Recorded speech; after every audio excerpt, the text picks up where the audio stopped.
ഈ അമ്മാവന്റെ ഒരു കാര്യം ആവശ്യമില്ലാത്ത കാര്യങ്ങളൊക്കെ എടുത്ത് തലയിൽ വെക്കും, മനുഷ്യനെ ബുദ്ധിമുട്ടിക്കാനായിട്ട്. ഇതൊക്കെ തീർത്തിട്ട് ഇപ്പൊ എവിടെ നിന്ന് ഇറങ്ങി പോവോന്ന്?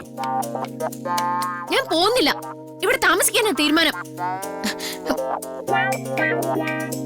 തനി ഉള്ളി ഒന്ന് പൊളിച്ചു വെച്ചേ, വെറുതെ ഒന്ന് വാചകം എടുക്കല്ലേ, എന്തെങ്കിലും ഒരു പ്രയോജനം ഉണ്ടാവട്ടെ.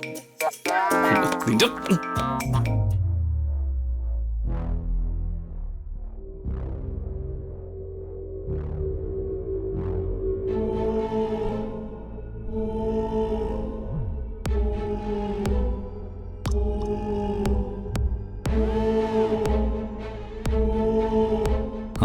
സാറേ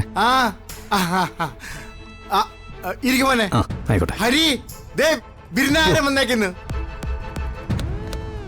ഇരിക്കുമോനെ. ഇരിക്കും. ശരി. ഞാൻ ഇപ്പൊ വരാം, എന്റെ ഗസ്റ്റ് വന്നിട്ടുണ്ട്. ഇനി അതാരാണാവോ? തന്റെ കൂട്ടുകാരനല്ലേ, തല്ലിപ്പൊളിയായിരിക്കും. എന്റെ ഗസ്റ്റിനെ പറ്റി വല്ലതും പറഞ്ഞാലുണ്ടല്ലോ. തല്ലിപ്പൊളി തല്ലിപ്പൊളി എന്റെ കാട്ടുപോത്തു. അതെല്ലാം പെട്ടെന്ന് തീർന്നായിരുന്നു. അതെ വന്നു. ഹലോ, ഞാൻ പെട്ടെന്ന് വിളിച്ച് വരാൻ പറഞ്ഞ ബുദ്ധിമുട്ടായത് എനിക്ക്. ഇല്ല, പക്ഷേ വിളി ഞാൻ പ്രതീക്ഷിച്ചില്ല എന്നുള്ളത് സത്യമാ. രാവിലെ 1-2 ഓർഡർ ഉണ്ടായിരുന്നു, അത് കൊടുത്തു തീർത്തിട്ടാ വന്നേ. ഓ, ഇനിയിപ്പോ ഉച്ചയ്ക്ക് ശേഷം 1-2 കമ്മിറ്റ്മെന്റ്സ് ഉണ്ട്.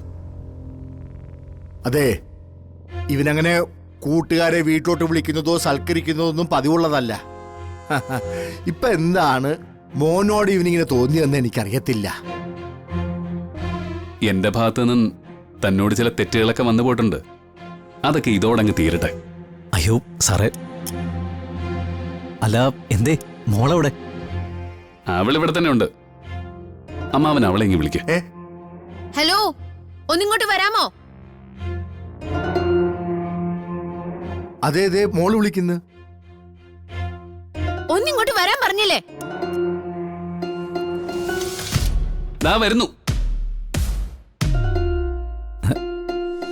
സാറേ, സാറിന് വൈഫില്ലെന്നല്ലേ പറഞ്ഞേ? ഇത് ആരാ?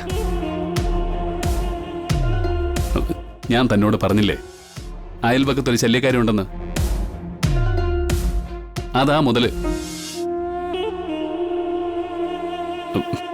ഞാനിപ്പോ വരാം.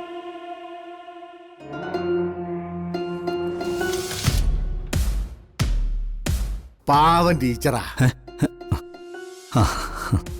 അവന് അവളെ അത്ര പിടുത്തമല്ല, അതാ. ഓ, ഞാനേ മോളെ വിളിച്ചോണ്ട് ഇപ്പൊ വരാം. ഇരിക്കുക കേട്ടോ. ഓ